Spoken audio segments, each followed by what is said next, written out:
friends, this is Anne from Happier Mom Home Cooking. I'm making curry and roti, which is one of my favorite bread by far. For the roti, I need 200 grams of whole wheat flour. This one I got from the Indian grocery store. You can also get it online. If you use a measuring cup, it will be about 1 cup and 2/3 of a cup. For the liquid, I will need half a cup of water, which is 120 grams, 50 grams of spinach, which is about 2 handfuls, and a quarter teaspoon of salt.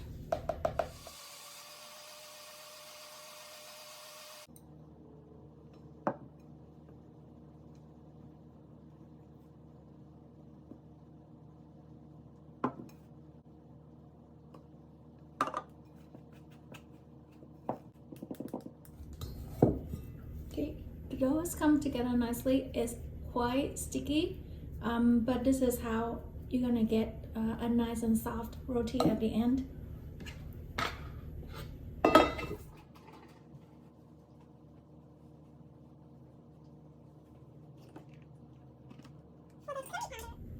For the curry powder, I usually just use curry powder mix from the store. However, last time I found it to be a little bit bitter. The aftertaste is from the nutmeg, and I kind of don't like it, so I'm gonna blend my own spices. Half a teaspoon of ground coriander,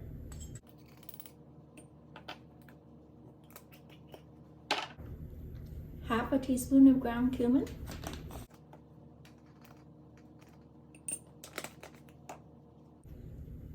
a quarter teaspoon of ground ginger,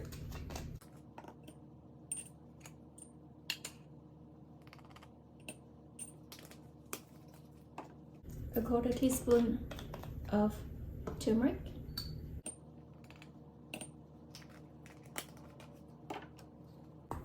and 1/8 teaspoon of cinnamon,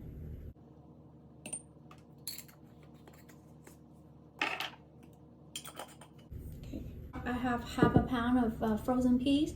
I've added 1 cup of water to here with a little pinch of salt. I will let it, I will bring it to a boil, and then I'll turn down the heat and let it boil in there for 10 minutes. I have 3 large tomatoes. They weigh about 350 grams. Half a wheel of canola cheese. This is Mexican style pork skin milk cheese. They're quite similar to Indian paneer, if you're familiar with that. Half of that is 10 ounces or about 280 grams. Half an onion and 1 tablespoon of butter.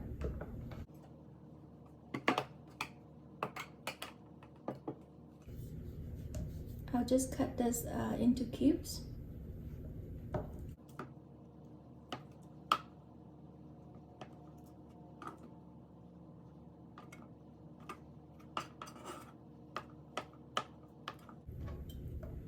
I'm saving some of this for my son because he doesn't like peas.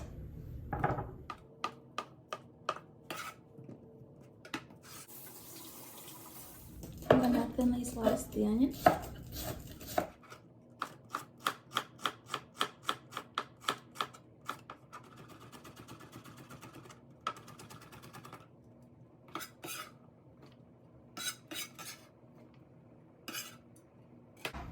The pea has come to a boil. I will turn down the heat and set a timer for 10 minutes.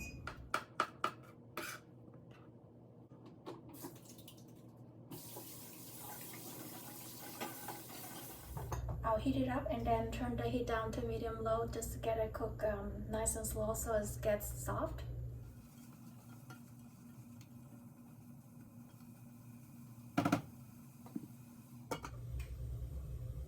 I'll turn down the heat to low and I'll let it cook just to sweat it out for about 5 minutes here. And the pea is gonna be done any minute. I'll just turn it off and let it sit in the water so it doesn't get wrinkled, and then I'll strain it out too. The onion has been cooking for about 5 minutes.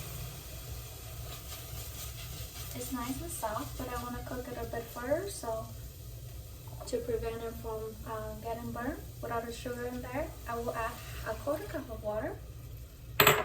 Just bring the temperature up a little bit.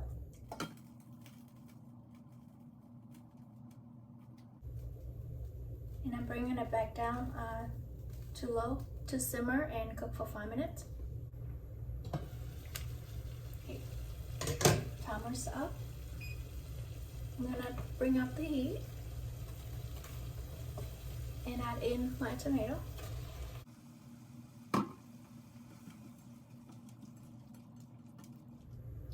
It's great if your kids can eat spices. You can add the spice blending at this point.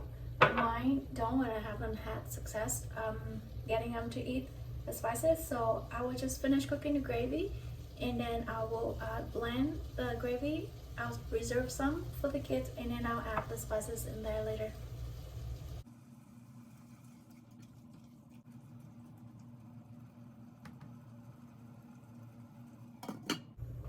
I'll let this simmer for another 5 minutes. So it will be about 15 minutes total for the whole thing. Normally, if you just use peas in your curry, you will need to add a little bit of salt. But this cheese that I use have quite a bit of salt in there, so I'm gonna skip the salt.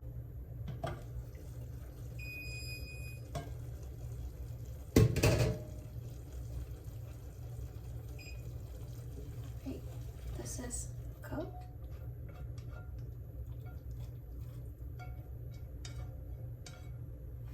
I'll blend it with my stick blender. Be very careful.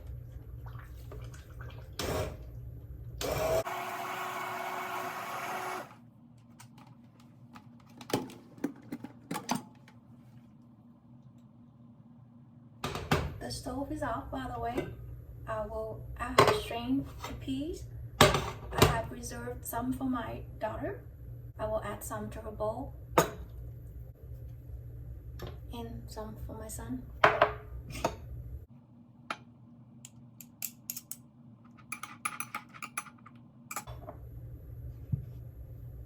The rest I'll add to the peas. I'll quickly bring it to a boil and then add the cheese and turn off the stove.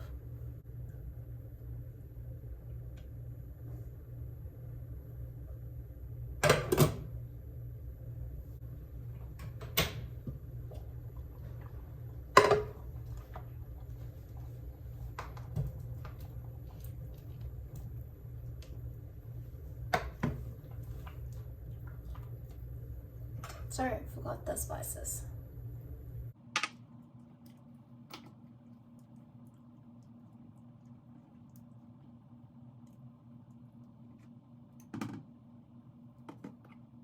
Good morning, it's the next day.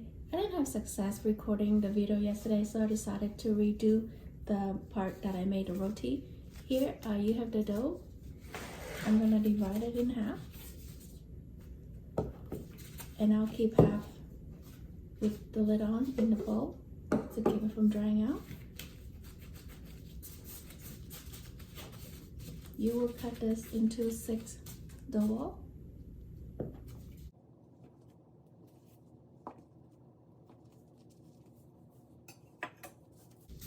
Just roll it.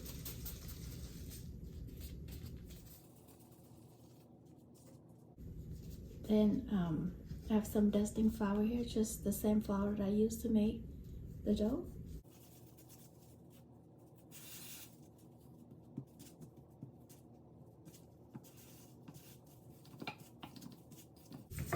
Roll it out as thin as you can.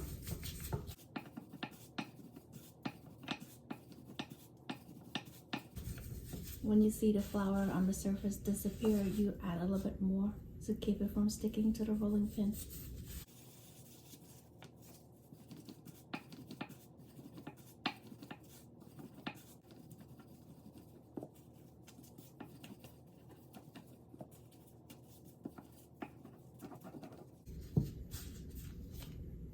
Then I just have some paper plate. I'm gonna keep the roti on here while I'm working with the rest. And it's heating up. Before we start, I just want to show you I have a cast iron pan. on a medium-low heat. Then to puff up the roti, you need a wire cooling rack or just any wire rack like this. I have a large plate with a piece of kitchen towel, a piece of paper towel. And you need an airtight lid, so trap all the steam in there to keep the roti nice and moist. It's 400 degrees. I'll cook the first one.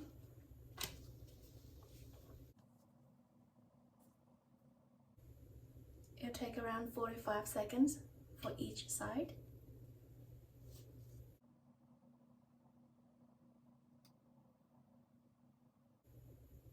You start seeing the little air bubble appearing on the surface, and then you can flip it over. I will turn on the other stove to puff up the roti.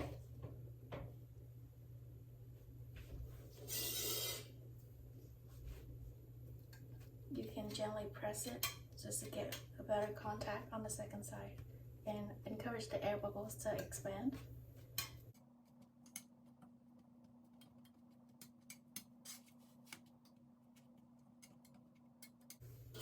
I'll flip it back to the first side just to get more color on it.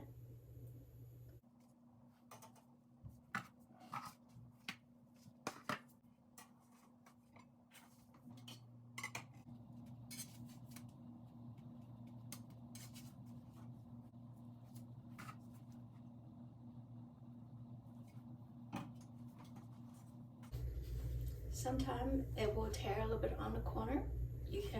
You just want to stop it from the air from coming out, then it will puff up.